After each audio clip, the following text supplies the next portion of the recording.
Welcome live to the Racing Hotspot Weekend Roundup. I am your host today, Mr. Devin Poslusny. I'm sitting in a weird place. I'm sitting on this side of the table. But this is the best place for me to go. This way you can see the Eliminator 8 and the Formula E. Like, literally, this is the only section of white that's here. Anyways, so the big board is filled, as you can see. We have the Chase Grid, Joey Logano won at Talladega. We have the Eliminator 8. These four drivers right here were the eliminated. We have a poll question, which you can go and answer on Facebook.com/RacingHotspot. That's going to be the first thing you pull up. Then we have the United States Grand Prix results right here. And then we have the Formula E results right there. We'll go over those, obviously, in the show. But those will be up the whole time because we focus a lot on NASCAR, not so much on those topics. So someone just chiming in going, "What's the Formula One results?" Take a look behind me and see it. Let's look at the show lineup. Motorsports in 60. Then Formula E. Then Formula One. Well, then we're going to take a break. And on the other side of the break, we'll have Dave on the phone.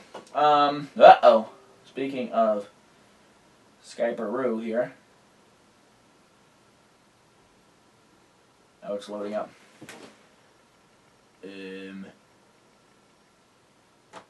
Oh. Shoot.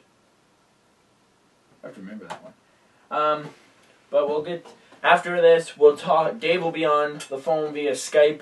And then we'll be able to talk to him about all the fun activities and things that happened in Talladega this past weekend. That should be fun. So here we go. Motorsports in 60. 60 seconds. Starts right now. One topic. The Fridge 250 was raced at Talladega on Saturday. That's the NASCAR Camping World Truck Series race. Here's the top 5. Finishing 5th, Tyler Reddick. 4th, Eric Jones. Mason Mingus finished 3rd. Brandon Jones finished 2nd. And Timothy Peter, for the 2nd year in a row, wins at Talladega. We have 40 seconds left, so we're going to move on. Formula E, a lot of these drivers are tricky, like, as far as the writing. So, I just literally screenshotted and copied and pasted. Finishing 5th, Jerome D'Ambrosio. Ah, dang it. I still need to learn these guys. Jerome D'Ambrosio finished 5th. Loki Duvall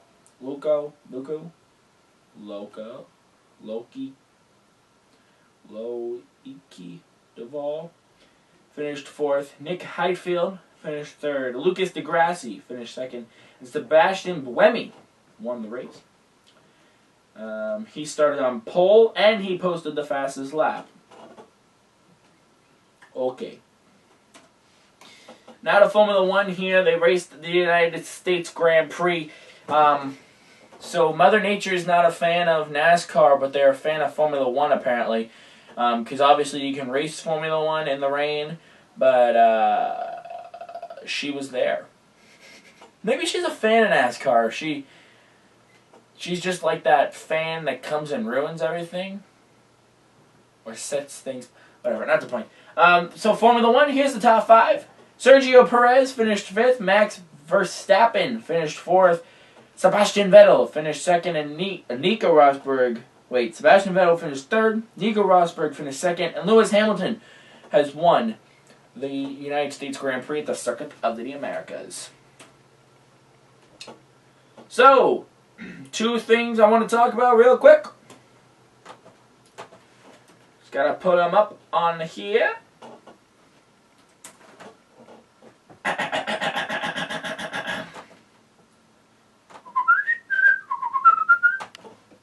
Yeah, I'm going on Facebook. Hey, at least I'm doing it here now at school. Gotta go buy all of the Kevin Harvick stuff. Really? All right, IndyCar released their 2016 schedule this morning. It's kind of cool because I went through and I checked out where they're going. Some new tracks were added to their schedule. The NASCAR released their 2016 schedule as well.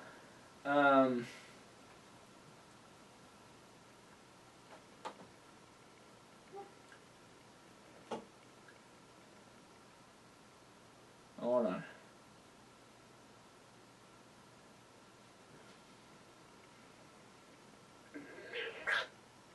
Okay. So, net will start with... Really, Carl? Okay, we'll start with NASCAR here. They released the 2016 schedule. Here's the 3 points. It's basically the same exact schedule, but here it is. NASCAR goes west, same as this year. The spring race for Richmond was moved to Sunday, not Saturday night anymore, and now the Daytona 4th of July weekend is a Saturday night race for the Cup Series, not a Sunday night. New Hampshire Motor Speedway has their two races again next year. We know we have an Xfinity race, but they haven't released the Truck Series schedule yet. IndyCar released their schedule. Changes. They're going to Phoenix International Raceway. They're racing at night. That's April 2nd, 8 p.m. on NBCSN.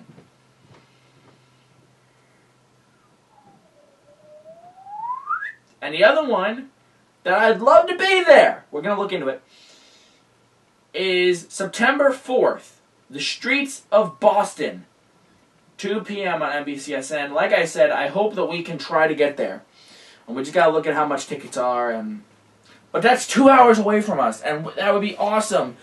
I've gone to an IndyCar race before at New Hampshire Motor Speedway in 2011, but Racing Hotspot didn't exist then. So I'd love to bring you guys to that.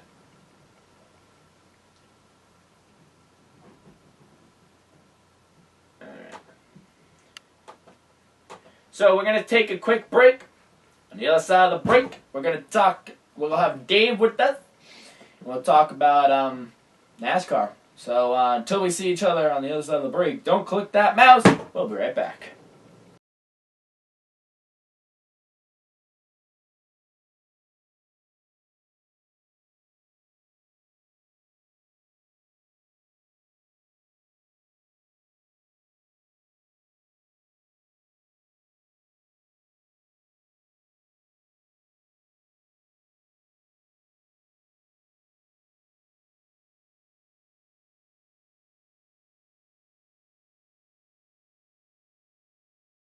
Welcome back live here to Racing Hotspot Weekend Roundup. Once again, it is October 27th, 2015, and we are now joined by my partner in crime, Mr. Dave Poslusny. Dave, welcome to the show.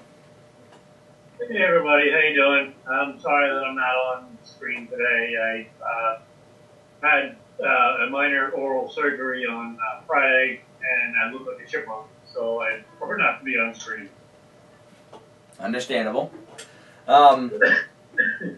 So now we're into the NASCAR segment of the show. So the rest of the show just looks like this. We're going to talk about NASCAR, the points championship, and then the final lap. Dave, on the big board here, I don't know if you saw it on Facebook yet, but I created a poll question on Facebook. Did Kevin Harvick wreck the field on purpose? And it's been on here most of the show. That's basically what we're going to talk about primarily, that controversial finish to the Talladega race. But first, let's look at the top 5 from the CampingWorld.com 500.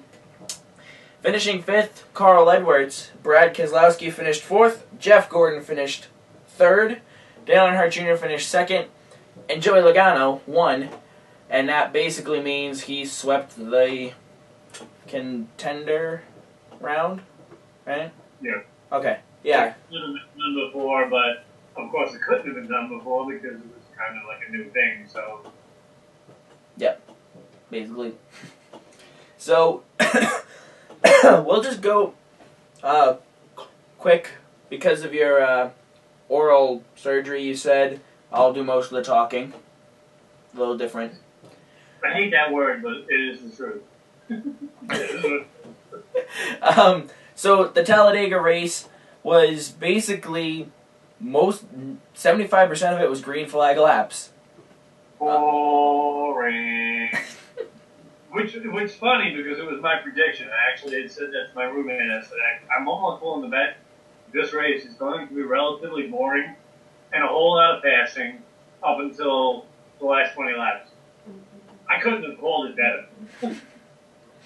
Well, the major story going in was that it's Talladega and 4 drivers go home and it will be controversial, which I guess was correct at the end of the day. But I believe it was like 130 laps of green flag racing.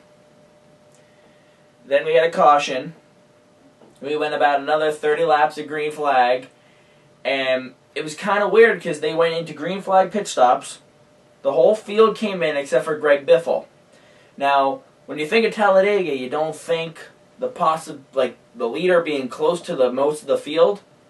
But Biffle was like, if the leaders were, or the second place driver was in turn 4, Biffle was entering turn 3. Did you catch that? Yeah, that was really, really weird. I've seen it before, though. So it's not the first time I've ever seen that. But it definitely was, it was an oddity for people who are not used to ever seeing something like that. It was very strange. And obviously the announcers kept repeating themselves over and over again, clarifying that Greg Biffle is the leader. And I think it would have been really interesting if he would have tried to stay out. But that leads to the Harvick thing, because the reason Biffle didn't stay out because he was afraid of running out of gas, and if he ran out of gas in front of a field of 200+ mile an hour cars. Uh-oh. There you go, right there. Now, go ahead. Okay, so caution came out, heat comes in, and it sets up for the one and only attempt at the green-white checker. Like I said on Facebook, we were doing this show a couple days later because we wanted to get all the information, and as I said to him, kind of let the dust settle. Because if we did this Monday, it would be like, this is all fresh, and the next day when I'm uploading it, all the news is out, and NASCAR's rulings, and blah, blah, blah. But NASCAR's one attempt at a green-white checkered. The field comes into the tri-oval. Joey Logano spins his tires, and it basically just piles up to Jimmy Johnson spinning through the infield grass and Kyle Larson mowing the lawn, I guess you could say. All right, come back again. How did that start? Joey Logano spun his tires. Okay. I'm not going to agree with you on that. I do believe that, Joey Logano did spin his tires, but Harvick was in the way. Well, Harvick was... He was in the way, that's why he moved up. Oh, yeah, on the first restart, Harvick moved up because he realized he could get in the way. Right, but it was too late. So I believe there was a connection between, all right, I will admit Logano did spin his tires, and maybe might have caused an issue, but I think it was more of Harvick causing the issue than it was Logano. And I've watched it dozens and dozens of times. Like I have a DVR, Devin. You're welcome to come on over and look at this. But I've literally backspace, watch it again, backspace, watch it again, backspace, watch it again, backspace, watch it again. Both of the restarts. My personal opinion is Logano was not responsible for the Johnson-Larson incident. It was more Harvick than it was Logano. How is it more Harvick than Logano? Because Logano checked up. I'm sorry. Yes. No, I'm saying that right. I got to think about this. Logano checked off a little bit. Harvick checked off behind him and then went up. And when Harvick went up, he was way too slow, and right behind him, trying to remember who was right behind him. I don't remember. I remember. It was Bing. I think it was Bing. But I remember Harvick pulling out of the line before they even entered the tri-oval. He did before they got to the line. NASCAR called that one right. They definitely called that one right by just calling it a no restart and skipping the whole stupid new rule about the green light checker. Because me personally, I think their point in making it only one green light checker, their thought was it would be less dangerous. No, that increases the danger because now you're literally taking this group and telling them, okay, you've only got one opportunity. We're not going to give you the 3 opportunities anymore. We're going to give you only one. Now, I don't know, you're behind the wheel of the car. What are you thinking? Because I'm thinking, okay, I've got only one opportunity to do whatever I can. And rather than knowing that I'll have 2 more opportunities if somebody else screws it up. So, to me, that was a bad decision. I'm gonna be honest. I have actually reviewed this so hardcore at this point in time. I put the blame solely on NASCAR. I don't blame Kevin Harvick. Kevin Harvick was doing whatever he could or whatever he had to do to stay in the chase. Sorry if you heard that. That's a cat fight. Hang on a second. Sorry, I had to chase one from the other. Anyway, a lot of people are blaming Harvick. And I think that Harvick did what he had to do. Do I agree with the communications between him and his crew chief? No, not really. But if NASCAR is not going to make you get off, well, then why would you? Because if you got off, you're out. If you stay in and they wreck behind you, you're in. And they knew it. So, okay, was that, morally wrong? Probably. But you know what? There's millions of dollars on the line. Morals? Go right out the window. So, what they did, in my personal opinion, there was nothing wrong with. Before the second restart, the first restart, second to last. Let's go that route. Before the second to last restart, Harvick did clearly communicate that he could not get his car up to speed. At that point in time, are you telling me NASCAR didn't hear that? So who was fully responsible for not black flagging him? If they would have black flagged him and sent him into the pit and then did the first restart, you probably never would have reached the second restart. Well, I can't say that because they're always really bad. Yeah, there's a long way around that track. So, you know what? Nobody can predict what would have happened. It's impossible. You can't guess. I mean, you can try all you want, but the reality really was if NASCAR would have pulled him off, everything would have ended differently. How it would have ended, you can't determine. But Harvick would not have been in the midst of it. He would not be getting, and this is something I just read a little while ago, and it's almost disturbing, but he's receiving death threats. It's like, come on, people. Grow up. You know, it is what it is. Accidents happen. Again, I don't feel it was his fault. And anybody who wants to cry about it, I guarantee would have done the exact same thing he did. Again, my personal feeling, the blame falls on NASCAR for not being up on that and taking him out when the time was right. If they knew he had a disabled vehicle and they knew in advance that he could not reach speed, they should have black flagged him. If the race would have went on and he was doing 30 miles an hour, what would they have done? What would they have done? They would have black flagged him because he wasn't able to keep up minimum speed. In this case, they knew in advance he couldn't do it. So why would they have not just taken him out? Because he was. What I'm thinking is at pace car speed, he was keeping up.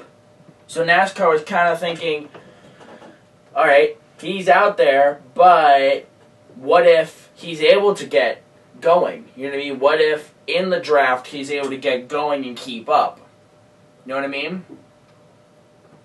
Yeah, when the driver clearly stated that he couldn't. But think about it before the caution came out. How was he doing? He was doing fine. NASCAR probably went back and went, guys, before the caution, he was rolling fine. Okay. So, I don't know. Yeah, you know what? Devin is a tough one. It really is. And for the Earnhardt fans out there, I feel for you. I really do.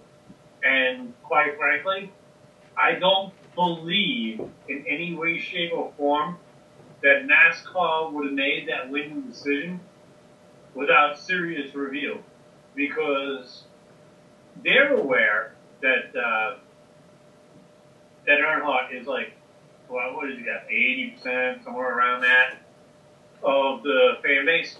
Yeah. You think they're going to step on their golden boy unless they're absolutely sure?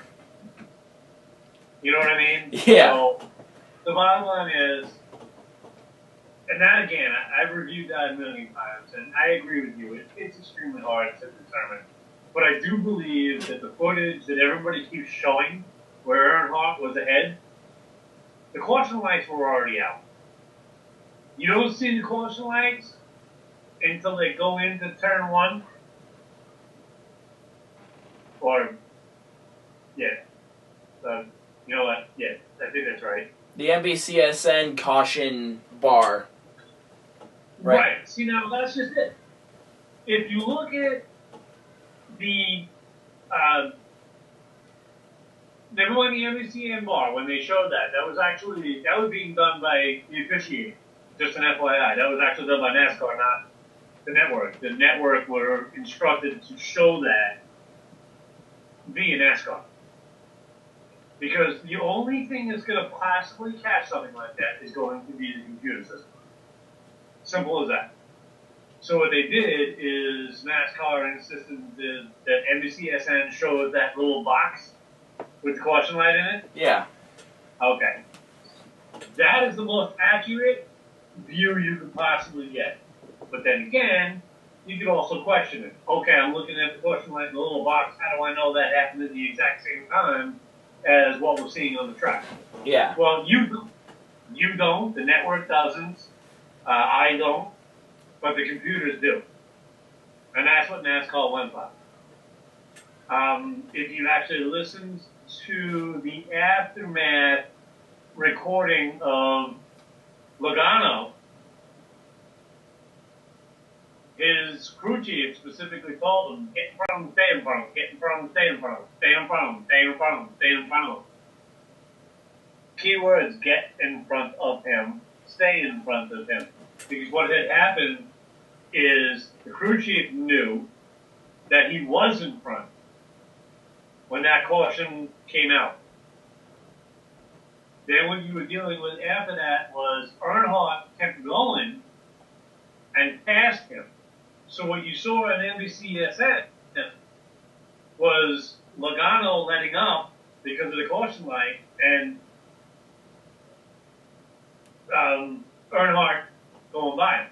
Yeah. Getting by him and holding it. So it looked like Earnhardt had it, but if you actually carefully review that NBCSN video footage, you can see the caution light was already on when they came into that turn. Yeah. Not come on, was already on. So, Because only people that can really determine what happened is NASCAR, not us, not TV. You can't go by what you see on TV because so much can happen in split seconds, hundreds of a second, or thousands of a second for that matter. Yeah. It's impossible to really. Yeah, I keep looking at you like I'm actually on screen right now. It's hilarious. But anyway, you get my point.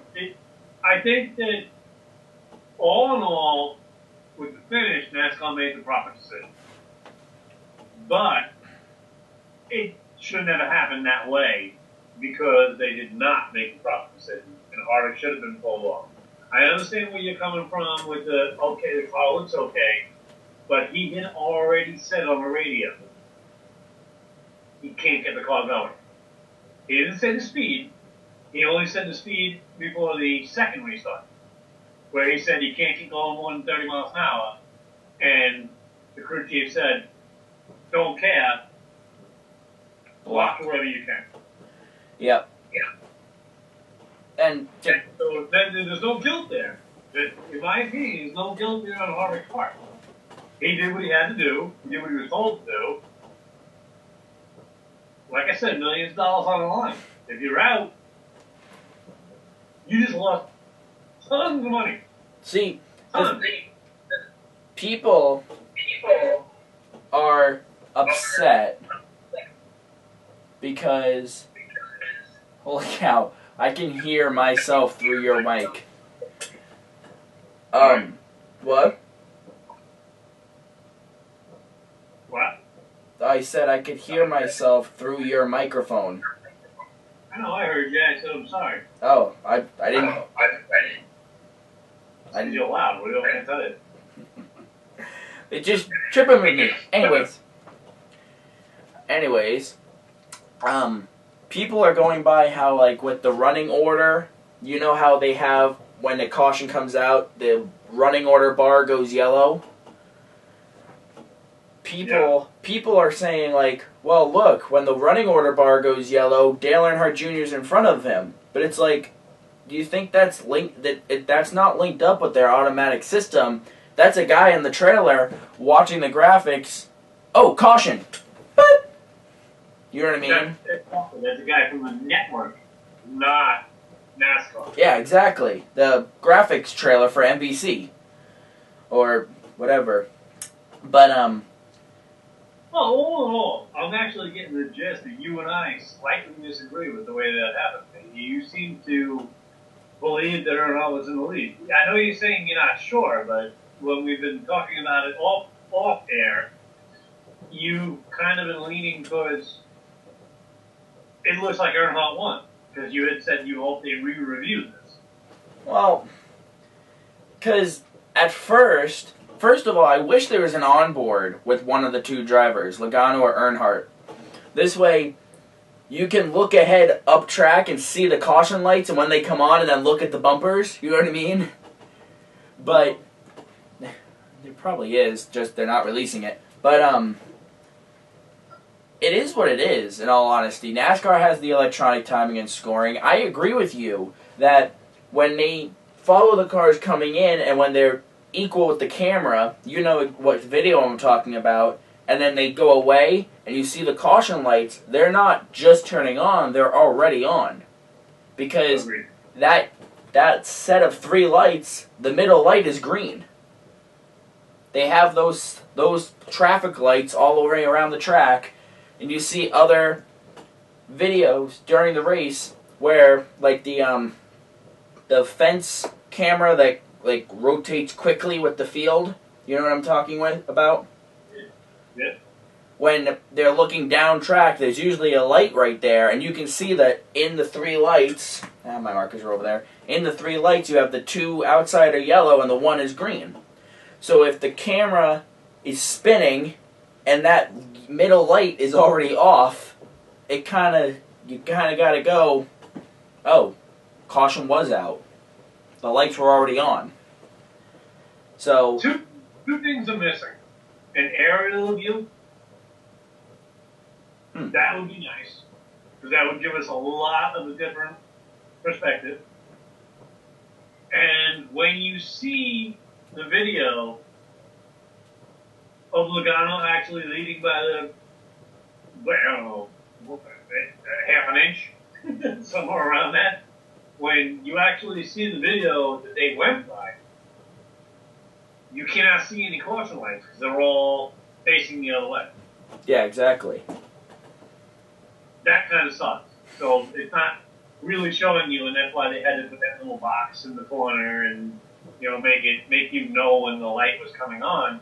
But then again, you look at it like, okay, how do I know that that's really when the light came on? How do I know they're not just throwing it off? But how do you know? Because they're never ever going to root against Dale Earnhardt Jr. And in retrospect, everybody has to remember the immediate interviews afterwards. What did Earnhardt Jr. say? I've been watching this clip over and over and over again also. Right after the race, before all the controversy, before the Gibbs guys complained about Harvick and all of this stuff, before any of that happened, Earnhardt said, I can't believe he had me. He gave me the inside. He basically gave me the race, and I still lost. His words. Yeah. Not exactly. Those weren't exactly his words, but you go ahead and watch it over again. He basically admitted that Logano took him. He said he would have run the race, and he was on his way to winning the race, but when they called the caution, he hadn't gotten the chance to get out there yet. Done. Cut and dry. The driver himself said it. Do you think that he's going to say that if it wasn't true? No. One of the things you have to love and respect about Earnhardt Jr. The guy is a great sportsman. He does not bull beep a bull beeper. Get what I'm saying? Oh yeah. He knew that he had lost. Was he happy? No, but he knew he lost, and it is what it is, and he moved on. Mm-hmm. So to me, that's your decision maker right there. So for all the Earnhardt fans, guys, I apologize. Love the kid too, but he himself told you, I lost. Yep. Straight up. But yeah, pretty much. That's kind of how he's always been, which is one of the things I really like about him. I think he's a great sportsman. You're not going to get that kind of answer out of Logano. You're not going to get that kind of answer out of Kevin Harvick. You're not going to get that kind of answer pretty much out of anybody. I would say Clint Boyer would probably be the closest because he just doesn't care what he says. He just tells the truth. Maybe Edwards. Maybe Edwards. Yeah, true. But did you catch Boyer backing into his next year's ride during qualifying? Nice. You didn't catch that? No, I did. I'm just saying that was. Who? I didn't know it was in reverse. Reverse is all the way to the right and forward. I did not know you were in reverse. Oops. But just to go back to the Kevin Harvick thing. Actually, first of all, to go back to the first restart, or that wasn't a deemed a restart. I was watching NASCAR America on Monday, and they had Kyle Petty and Jeff Burton. They were talking, and same with Brian Vickers. They were talking about how, and Kyle Petty said it first, and Burton and Vickers agreed. Since when does getting to the line restart the race? And here's what they said. For every race, and to go off of the restart controversies that we've been having for weeks now, the initial start is started by the green flag. But all the other starts after it are started by the leader. You know this. Are started by the leader in the restart zone. So, Kyle Petty said it, and I don't know if I would have said it this way, but he said that he believes NASCAR is bending the rules a little bit to get that better finish, because, as you know, all fans want to see a side-by-side green flag all the way to the end type finish, not, here we go, they're in the restart zone, oh, and they're already wrecking, and they're still in turn 4, you know what I mean? So, he said that he basically thinks NASCAR bent the rules a little bit to be able to get that better finish. And I don't know. Like, I understand. One of the better finish that we left well enough alone and went with the full 3 restarts. Green, white, checkers. I personally think that was just dumb. That was a dumb rule change because it didn't even make sense. They basically claimed they did it for safety reasons and so that it would calm people down. What is all I can say on that one? Because, yeah, exactly. How are you going to calm guys down by going, oh, you got 3 opportunities. Oh, no, we're going to make that 1. Right, that's going to help. And I was thinking about it. If you look at past history, obviously the green, white checker rule was only changed for Talladega and possibly Daytona, like just the super speedways.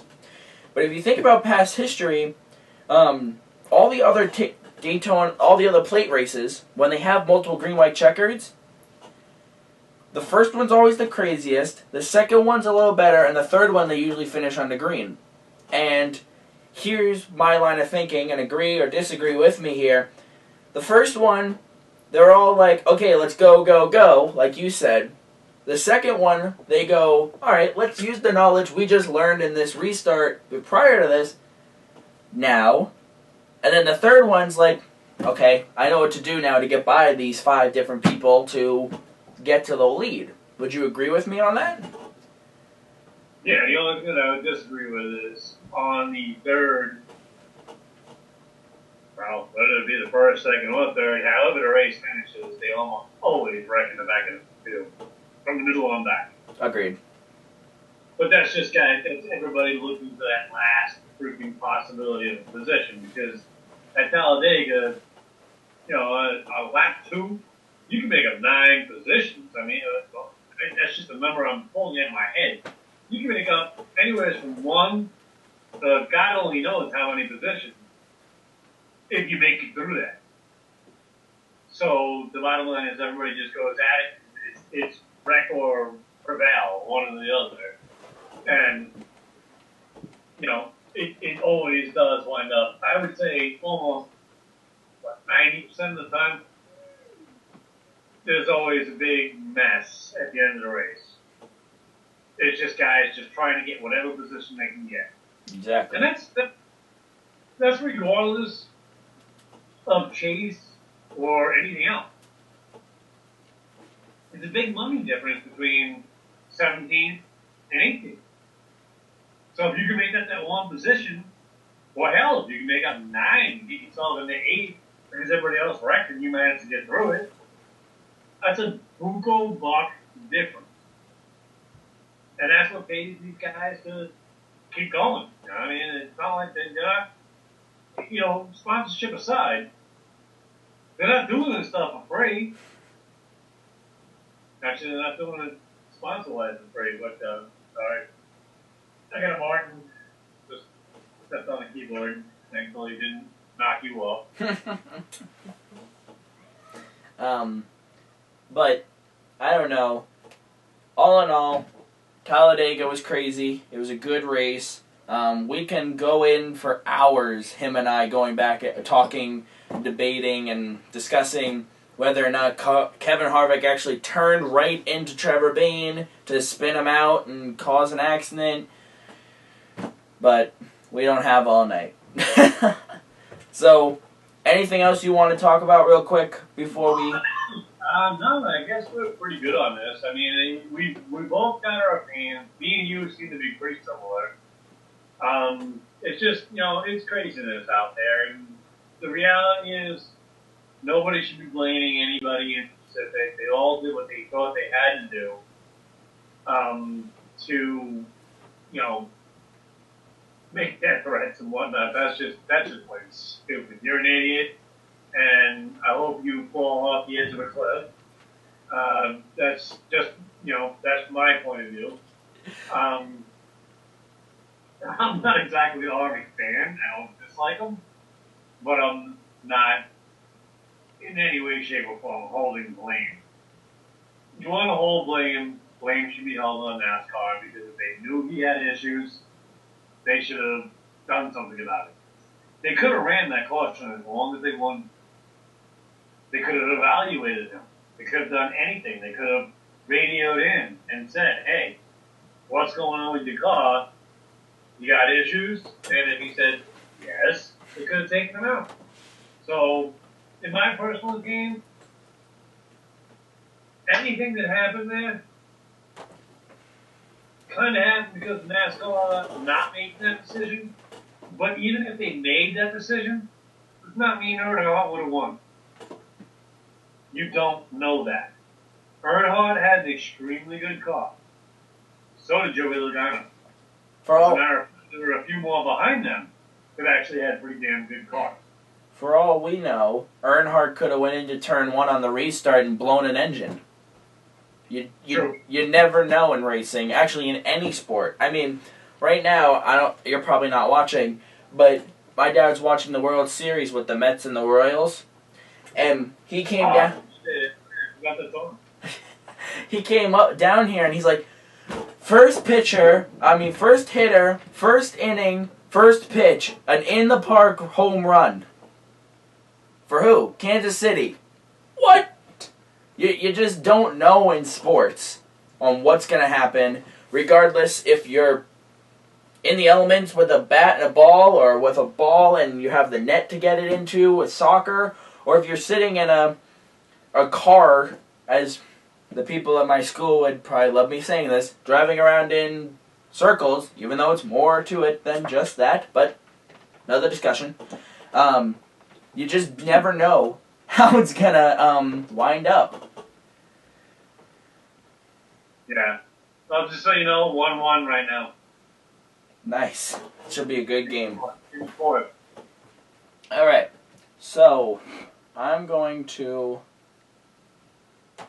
share my screen here for me? Yeah, just for you to see my screen. Okay? I don't have your screen. But am I supposed to do something? No. Yeah, there it is. Okay. Yeah, I got it. Alright, good. Let me guess, you're still leading. To the points championship now. Here's the winners. I had Jimmy Johnson. Dave had Kyle Busch. Justin had Brad Keselowski. Trooper had Kevin Harvick. Art had Joey Logano, rigged. Kristen had Matt Kenseth. And Joe had Dale Earnhardt Jr. Let's look at how things shook out here. I got 5th place and 3rd place, equaling 8. Hold on. Where did Jeff Gordon finish? 3rd. So that would mean that Art had 1st, 2nd, and 3rd, like I asked you. Yes, but because my 3rd place pick was higher than his in the finishing order. Okay. Yes, I will give it to Godfather that his 1st, 2nd, 3rd was how they finished. I think that's the first time that's ever happened, though, No, it is. Alright, well, you need to acknowledge that, because that's pretty incredible. That is. Seriously, to pick 1st, 2nd, and 3rd? What are the chances? You know what that would bring in? You know what that would do for you in Vegas? Oh my God. Especially at a track like Talladega. That's a trifecta, technically. So yeah, that would be buco bucks in Vegas. It's rigged. Anyways. It's rigged by you. But anyway, go ahead. Hey. So I got 2nd and 3rd equaling 8. Dave got 0. Justin got 0. Trooper got 4th place equaling 4. Speaking of rigging in the dough, so to speak, Art got 2nd place equaling 8. 1st place equaling 10. And because his 1st place was the actual winner, he got 5 extra points. So he got 21 total points. So I thought that the winner actually got, the pick of the winner actually got 10 points, not 5. No, it's a 5-point bonus. Okay. On top of the 10 normal. on, ladies and gentlemen. My computer is multitasking at the moment. We have Dave on and trying to load files, and I'd have to say I'm very proud of my computer for doing so well. So, here's the standings. I'm leading with 174 points. Dave's in second with 126, 48 points back. Art is in third, 49 points back. Trooper's in fourth, 58 points back. Justin's in fifth, 62 points back. Kristen is in sixth, 71 points back. And Joe is in seventh, 92 points back. Any words on the points championship? You know what I'm going to say. Total opinion. Okay. So moving on. Oh, shoot. Forgot to do the final lap. Nice. Alright. I'm going to stop sharing here. So you're going to see me. Yay. Alright. So, I'm going to load up the different series here. We have NASCAR, Trucks, and Cup Series. That's a definite. I'm not sure about Formula 1. And I'm not sure about Formula E. Give me a second to find those out. Like being ready.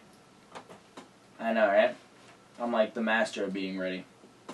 Are you sitting in my seat? I'm sitting on your on this side of the table because of how the board is laid out. I got it.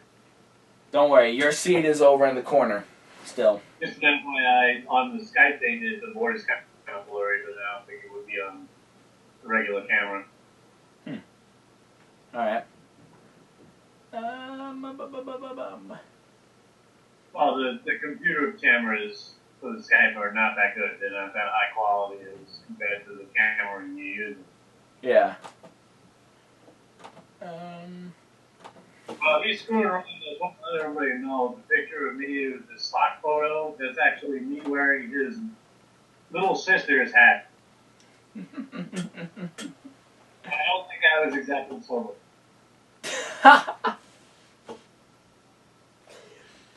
I remember you were. I don't even, that was at Kim's house, I think. Yeah. Yeah. I don't know. The 4th of July weekend or something, I don't remember. I don't remember either. Alright. Well, Nolan had said that I don't remember usually means that I wasn't sober, but if you don't remember and I know you were sober, so, I don't know. It was pretty funny, though. So, Regardless, that's good. The NASCAR Sprint Cup Series races at Martinsville on Sunday on NBCSN. I believe that coverage will start at 11 a.m. They have a whole pre-race stuff. And then Martinsville, also for the Truck Series on Saturday. That's on Fox Sports 1. Time, I want to say 1:30. Check your local listings, ladies and gentlemen. Supercross is off. IndyCar's off. They released their schedule. They're going to be racing at Phoenix International Raceway next year, and they'll be racing in Boston. Now, you were actually looking for Formula 1 and Formula E. Yes. And? Formula 1, their next race is this weekend in Mexico, I should say. Hold on, I'll get the time exactly.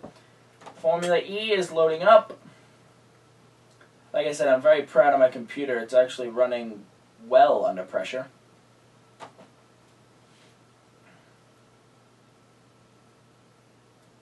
Yep. I don't want to tweet it.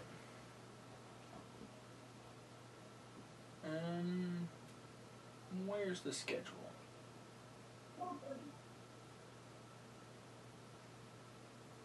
Okay. I want to say Formula E is off for a couple weeks. Just want to confirm that, though. Martin's trying to figure out why he can see and hear you, but he can't, and you're not here. It's pretty funny, actually. I tried to turn on the cameras and see what he was doing. I don't know how to do it. It's not working. He's like checking you out, like, okay, you're talking to me, but why are you not here? Round 2 of the FIA Formula E Championship is on November 7th, so we'll talk about that next weekend, I believe. Holy cow. Where's November going already? 2 p.m. on NBC next Sunday for Formula 1. Tudor's off till next year, and Rallycross races November 7th, I believe. So we'll talk about that next weekend. So, I guess that will do it. The drivers that were eliminated from the chase, let's go back to NASCAR real quick. Denny Hamlin, Dale Earnhardt Jr., Matt Kenseth, and Ryan Newman, the 4 that were eliminated. And the Eliminator 8 chase grid looks like this. Joey Logano 1st, Carl Edwards 2nd, Jeff Gordon 3rd, Kurt Busch 4th, Keselowski 5th, Mark Truex Jr. is 6th, Kevin Harvick 7th, and Kyle Busch is 8th. All points are reset to 4,000. No. Yes, 4,000 points. So, and we're going to Martinsville. Is Mr. Matt Kenseth going to use the chrome horn at all and kind of... yeah, I see giant target on 2 drivers. I'm going to leave names out of it. But I did see a comment which I thought was hilarious about how Target, the company, the retailer, should put their sponsor logos on the hood of at least 2 cars out there other than the 42. It would be pretty funny. That would be pretty funny. You gotta admit that we need a lot of guys who are going to be upset with a couple of these guys. And you know, like I said, it's not really their fault.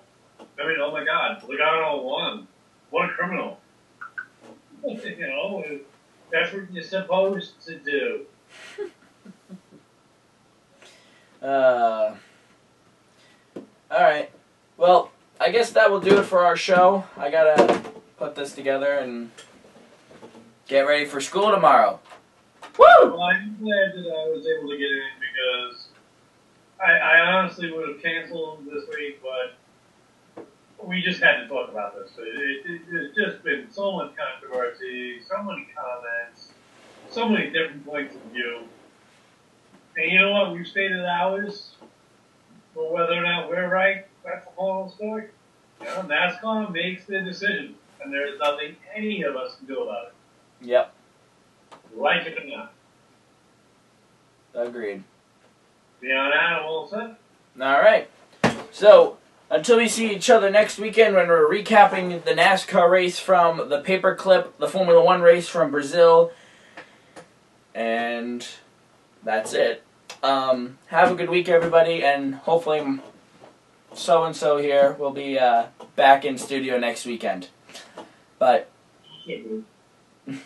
until we see each other next week, have a good week, everybody, and so long.